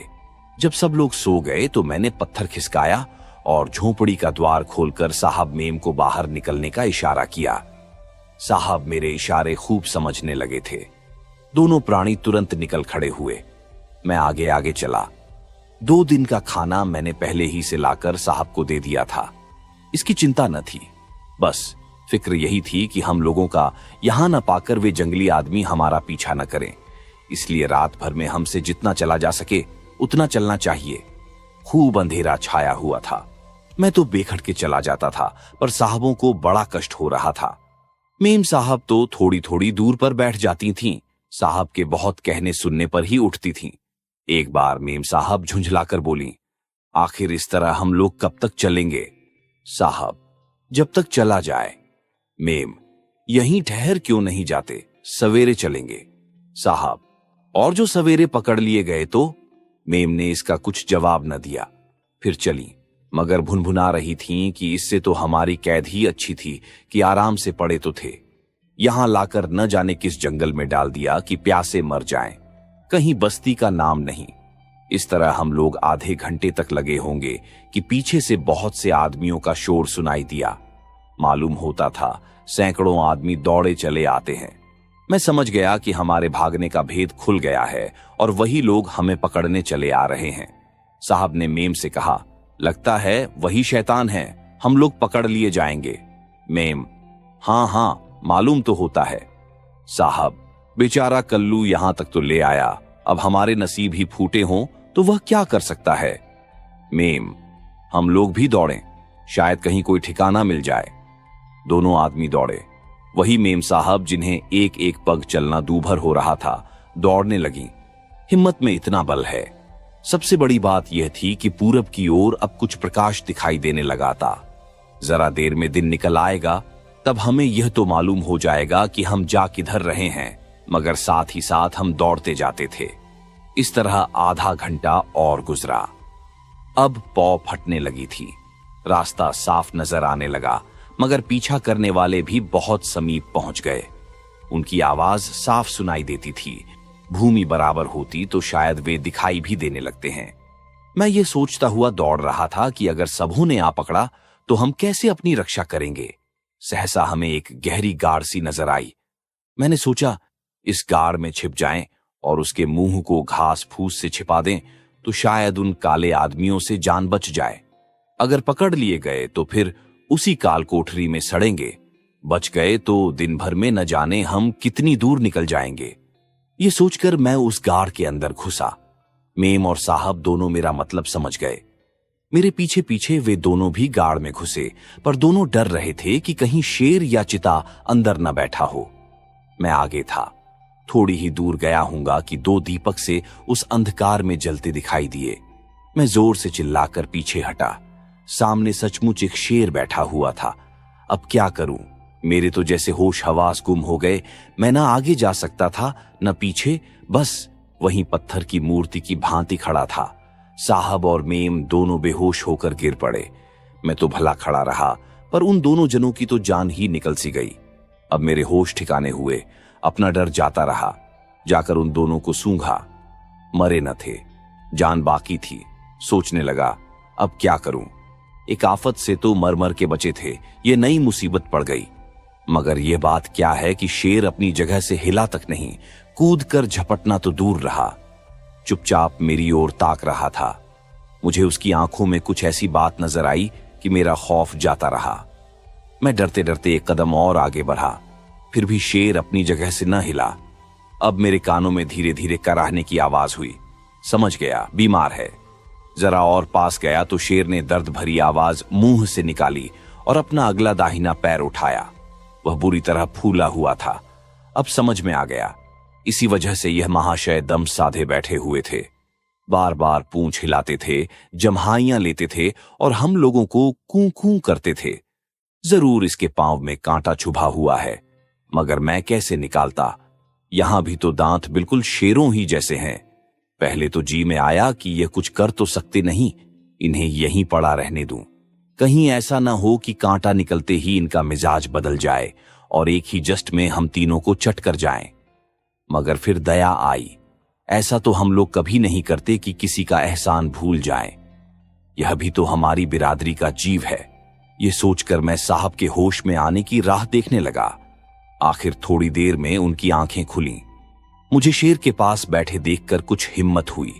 वहां से भागे नहीं।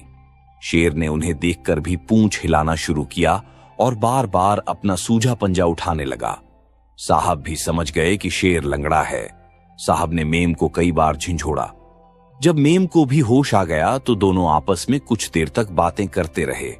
तब साहब ने शेर के पास जाकर उसका पंजा उठाया और धीरे धीरे कांटा निकाल दिया। शेर का दर्द जाता रहा। उसने साहब के पैरों पर सिर रख दिया और पूंछ हिलाने लगा। एकाएक बाहर आदमियों के चिल्लाने की आवाज सुनाई दी। मैं समझ गया कि जंगली लोग हमारा पीछा करते हुए आ पहुंचे हैं। मैं जाकर द्वार पर खड़ा हो गया। यहां तो किसी को आने न दूंगा, चाहे मर ही क्यों न जाऊं। मैं द्वार पर आया ही था कि 10-12 आदमी लंबे लंबे भाले लिए, मुंह पर लाल रंग लगाए सामने आ खड़े हुए और मुझे देखते ही तालियां बजाकर खुश होने लगे। खुश हो रहे थे कि अब मार लिया, बचकर कहां जा सकते हैं। 2-3 आदमी गाड़ में बैठने की कोशिश करने लगे। उस भाले और ढाल के सामने मेरी क्या चलती। बस खड़ा भौंक रहा था। अरे क्या आसमान फट पड़ा या 2 पहाड़ लड़ गए। ऐसे जोर की गरज हुई कि सारी गुफा हिल गई। शेर की गरज थी। आदमियों को द्वार पर देखते ही उसने एक जस्ट मारी और द्वार पर आ पहुंचा। कुछ न पूछो, उन दुष्टों में कैसी भगदड़ मच गई। भाले और ढालें छोड़ छोड़कर एक दूसरे पर गिरते पड़ते भागे, मगर एक को शेर ने दबोच लिया और हमारे सामने ही उसे छट कर गया। मेरे तो रोए खड़े हो गए और मेम साहब ने आंखें बंद कर लीं। मैं सोचने लगा, किसी तरह यहां से भाग जाना चाहिए। इस भयानक जानवर का क्या ठिकाना, न जाने कब इसका मिजाज बदल जाए और हमारी टुक्का बोटी कर डाले। कोई घंटे भर तो मैं वहां जब्त किए बैठा रहा। जब मैंने बाहर आकर देख लिया कि उन आदमियों में से एक का भी बता नहीं, तब मैंने साहब से चलने का इशारा किया। वे दोनों डरते डरते निकले और फिर उसी तरफ चल पड़े। शेर सिर झुकाए हमारे आगे इस तरह चला जा रहा था जैसे गाय हो। फिर भी मेरा तो यही जी चाहता था कि यह महाशय अब हमारे ऊपर दया करते और हमें अपनी राह जाने देते। शाम होते होते हम लोग एक जंगल में पहुंच गए। इतना घना जंगल था कि कुछ सुझाई ना देता था। शेर के पीछे पीछे चले जाते थे। एकाएक वह कोई आहट पाकर ठिठक गया। फिर कान खड़े कर लिए और आहिस्ता आहिस्ता गुर्राने लगा। सहसा सामने एक शेर आ गया। मेरी तो जान निकल गई और साहब और मेम दोनों एक पेड़ की आड़ में दुबक गए, मगर उस शैतान ने हमें देख लिया था। वह जोर से गरज कर साहब की तरफ चला कि हमारे शेर ने लपक कर उस पर हमला किया। दोनों गूंथ गए। हमारे प्राण सूखे जाते थे। कहीं उसने हमारे मित्र शेर को मार लिया तो फिर हम लोगों की खैरियत नहीं। मैं चाहता तो भाग जाता, पर साहब और मेम को छोड़कर कैसे भागता। पेड़ इतने सीधे और घने थे कि उन पर चढ़ना मुश्किल था। मन में मना रहे थे कि हमारे शेर की जीत हो। कभी वह दबा लेता, कभी यह, कभी पंजों से लड़ते, कभी दांतों से। दोनों पंजों से लड़ते लड़ते खड़े हो जाते। मुंह और बदन से खून बह रहा था। दोनों की आंखों से ज्वाला निकल रही थी। दोनों गरज रहे थे और हम सांस रोके हुए यह लड़ाई देख रहे थे। घंटे भर की लड़ाई के बाद आखिर हमारे मित्र की जीत हुई।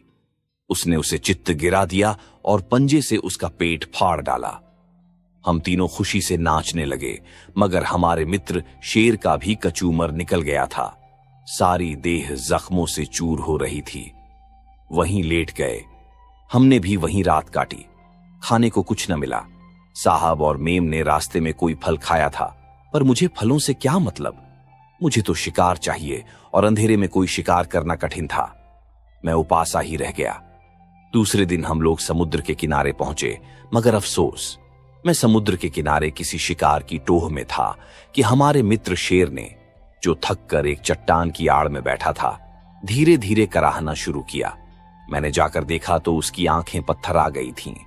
थोड़ी देर में वह वहीं मर गया। कल की लड़ाई में वह बहुत घायल हो गया था। मैं बड़ी देर तक उसकी लाश पर बैठा रोता रहा। मेम और साहब भी बहुत दुखी हुए, मगर समुद्र के किनारे पहुंचने की खुशी में वह गम जल्द भूल गया। मैं अभी शिकार की तलाश में ही था कि सहसा किसी चीज के घरघराने की आवाज कानों में आई। ऐसी आवाज मैंने कभी नहीं सुनी थी। रेल की आवाज सुन चुका था, भक भक भक भक। मोटर कार की आवाज सुन चुका था। यह आवाज उन सभी से अलग थी, जैसे आसमान पर कोई पवन चक्की चल रही हो। साहब और मेम साहब आवाज सुनते ही आसमान की ओर देखने लगे। मैंने भी ऊपर देखा। कोई बड़ी चील सी दिखाई दी। साहब ने अपनी टोपी उतारकर हवा में उछाली। मेम साहब भी अपना रूमाल हिलाने लगी। दोनों तालियां बजाते थे, नाचते थे। मेरी समझ में कुछ ना आता था, ये लोग क्यों इतने खुश हो रहे हैं। मगर यह क्या बात है, वह आसमान में उड़ने वाली चिड़िया तो नीचे उतरने लगी। ओह, कितनी बड़ी चिड़िया थी। मैंने कभी इतनी भीमकाय चिड़िया न देखी थी। अजायब खाने में शुतुरमुर्ग देखा था, मगर वह भी इसके सामने ऐसा था जैसे छोटा सा कबूतर। देखते देखते वह नीचे आया और उसमें से 2 आदमी उतर पड़े। पीछे मुझे मालूम हुआ कि यह भी एक तरह की सवारी है जो आदमियों को लेकर हवा में उड़ती है। उन दोनों ने हमारे साहब और मेम के साथ हाथ मिलाया, कुछ बातें की और फिर उसी सवारी में जा बैठे। एक क्षण में साहब ने मुझे गोद में उठा लिया और मेरा मुंह चूम कर उसी सवारी में बिठा दिया। फिर मेम और वह भी आकर बैठ गए। मेरी तो मारे डर के जान सूखी जाती थी। क्या हम हवा में उड़ेंगे? कहीं यह कल बिगड़ जाए तो हमारी हड्डी पसली का भी पता न चले। मगर साहब बार बार मेरा सिर थपथपाकर मेरी हिम्मत बंधाते जाते थे। फिर चारों आदमी मेज पर बैठकर खाना खाने लगे। मुझे भी मांस का एक टुकड़ा दिया। मैं खाना खाने में ऐसा मस्त हुआ कि सारा भय दिल से जाता रहा। शोर इतना हो रहा था कि मेरा कलेजा कांपने लगा था। कई बार तो उसने ऐसी करवट ली कि मुझे ऐसा लगा कि यह उलटना चाहती है। मैं चिल्लाने लगा, लेकिन जरा देर में वह संभल गई। हम एक रात और एक दिन उसी सवारी में रहे। कभी तो वह इतनी ऊंची उठती मालूम होती कि सीधे तारों से टक्कर लेगी। साहब और मेम दोनों सो रहे थे, लेकिन मुझे नींद कहां। मैं तो बराबर भगवान भगवान कर रहा था कि किसी तरह वह संकट टले। दूसरे दिन प्रातःकाल बड़े जोर का तूफान आया। यह यंत्र भंवर में पड़ी हुई किश्ती के समान चक्कर खाने लगा। बिजली इतने जोर से कड़कती थी कि जान पड़ता था सिर पर गिरी। चमक इतनी तेज थी कि आंखें झपक जाती थीं। यंत्र कभी दाएं करवट हो जाता, कभी बाएं। कभी कभी तो उसके पंख रुक जाते और जान पड़ता वह नीचे की ओर गिरा जा रहा है।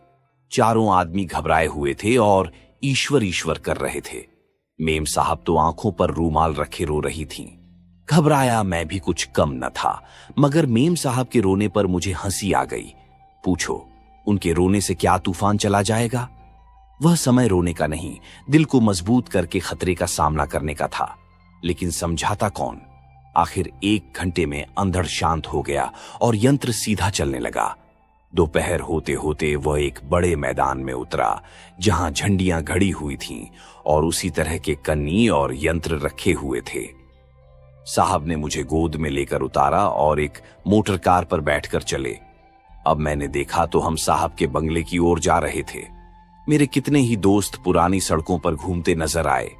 मेरा जी चाहता था इनके पास जाकर गले मिलूं, उनका कुशल क्षेम पूछूं और अपनी यात्रा का वृत्तांत सुनाऊं, लेकिन मोटर भागी जा रही थी। एक क्षण में हम बंगले पर पहुंचे। मैं अभी नींद भी न लेने पाया था कि नौकर ने आकर मुझे नहलाना शुरू कर दिया। फिर उसने मेरे गले में एक रेशमी पट्टा डाला और मुझे लाकर साहब के मुलाकाती कमरे में एक सोफा पर बिठा दिया। मेम साहब प्लेट में मेरा भोजन लाईं और अपने हाथों से खिलाने लगी। उस वक्त मुझे ऐसा अभिमान हुआ कि क्या कहूं। जी चाहता था मेरी बिरादरी वाले आकर देखें और मुझ पर गर्व करें। मुझ में कोई सुर्खाब के पर नहीं लग गए हैं। मैं आज भी वही कल्लू हूं, वही कमजोर मरियल कल्लू। मगर मैंने अपने कर्तव्य पालन में कभी चूक नहीं की, सच्चाई को कभी हाथ से नहीं जाने दिया, मैत्री को हमेशा निभाया और एहसान कभी नहीं भूला। अवसर पड़ने पर खतरों का निडर होकर हथेली पर जान रखकर सामना किया। जो कुछ सत्य समझा उसकी रक्षा में प्राण तक देने को तैयार रहा और उसी की बरकत है कि मैं आज इतना स्नेह और आदर पा रहा हूं। दूसरे दिन मैंने देखा कि कमरे के द्वार पर पर्दा डाल दिया गया है और वहां पर एक चपरासी बिठा दिया गया है। शहर के बड़े बड़े आदमी मुझे देखने आ रहे हैं और मुझ पर फूलों की वर्षा कर रहे हैं। अच्छे अच्छे जेंटलमैन कोट पतलून पहने, अच्छी अच्छी महिलाएं गाउन और हैट से सुशोभित, बड़े बड़े सेठ साहूकार, बड़े बड़े घरों की देवियां, स्कूलों और कॉलेजों के लड़के, फौजों के सिपाही, सभी आ आकर मुझे देखते हैं और मेरी प्रशंसा करते हैं। कोई फूल चढ़ाता है, कोई दंडौत करता है, कोई हाथ जोड़ता है। शायद सब समझ रहे थे यह कोई देवता है और इस रूप में संसार का कल्याण करने आया है। जेंटलमैन लोग देवता का अर्थ तो न समझते थे, पर कोई गैर मामूली चमत्कारी जीव अवश्य समझ रहे थे। कई देवियों ने तो मेरे पांव भी छुए। मुझे उनकी मूर्खता पर हंसी आ रही थी। आदमियों में भी ऐसे ऐसे अक्ल के अंधे मौजूद हैं। दिन भर तो यही लीला होती रही। शाम को मैं अपने जन्म स्थान की ओर भागा, मगर ज्यों ही नजदीक पहुंचा कि मेरे भाइयों का एक गोल मुझ पर झपटा। अभागे शायद ये समझ रहे थे कि मैं उनकी हड्डियां छीनने आया हूं। ये नहीं जानते कि अब मैं वह कल्लू नहीं हूं, मेरी पूजा होती है। मैंने दुम दबा ली और दांत निकालकर और नाक सिकोड़कर प्राणदान मांगा, पर उन बेरहमों को मुझ पर जरास भी दया न आई। ऐसा जान पड़ता था इनसे कभी की जान पहचान ही नहीं है। मैं तो उनसे अपना दुख सुख कहने और कुछ उपदेश देने आया था। उसका मुझे यह पुरस्कार मिल रहा था। ठीक उसी वक्त मेरे पुराने स्वामी पंडित जी लठिया टेकते चले आ रहे थे। उन्हें देखते ही जैसे मेरे बदन में नई शक्ति आ गई। दौड़कर पंडित जी के पास पहुंचा और दुम हिलाने लगा। पंडित जी मुझे देखते ही पहचान गए और तुरंत मेरे सिर पर हाथ रखकर मुझे दुआ दी और प्रसन्न मुख होकर बोले, तो अब बहुत बड़े आर्षी हो गए कल्लू। तुम्हारी तो अखबारों में तारीफ हो रही है। तुम इन गधों के बीच में कैसे आ फंसे? और उन्होंने डंडा तानकर उन दुष्टों को धमकाया जो अभी तक मुझ पर झपटने को तैयार थे, मगर डंडा देखते ही सबके सब चूहों की तरह भागे। मैं पंडित जी के पीछे पीछे हो लिया और बचपन के क्रीड़ा क्षेत्र की सैर करता हुआ पंडित जी के घर गया। बार बार जकिया और माता जी की याद आ रही थी। यह आदर सम्मान उनके बिना हेय था। पंडित जी के घर में मेरा पहुंचना था कि पंडिताइन ने दौड़कर मुझे हाथ जोड़े। जरा देर में मोहल्ले में मेरे आने की खबर फैल गई। फिर क्या था, लोग दर्शनों को आने लगे और कईयों ने तो मुझ पर पैसे और रुपए और मिठाइयां चढ़ाईं। जब मैंने देखा कि भीड़ बढ़ाती जा रही है तो वहां से चल खड़ा हुआ और सीधा अपने बंगले पर चला गया। और तब से कई नुमाइशों में जा चुका हूं, कई राजाओं का मेहमान रह चुका हूं। सुना है मेरी कीमत 1 लाख तक लग गई है। मगर साहब मुझे किसी दाम पर भी अलग नहीं करना चाहते। मेरी खातिर दिन दिन ज्यादा होती जा रही है। मुझे रोज शाम सवेरे 2 आदमी सैर कराने ले जाते हैं। नित्य मुझे स्नान कराया जाता है और बड़ा स्वादिष्ट और बलवर्धक भोजन दिया जाता है। मैं अकेला कहीं नहीं जा सकता, मगर अब यह मान सम्मान मुझे बहुत अखरने लगा है। ये बड़प्पन मेरे लिए कैद से कम नहीं है। उस आजादी के लिए जी तड़पता रहता है जब मैं चारों तरफ मस्त घूमा करता था। न जाने आदमी साधु बनकर मुफ्त का माल कैसे उड़ाता है। मुझे तो सेवा करने में जो आनंद मिलता है वह सेवा पाने में नहीं मिलता, शतांश भी नहीं। आप सुन रहे थे मुंशी प्रेमचंद की रोचक कहानी कुत्ते की कहानी।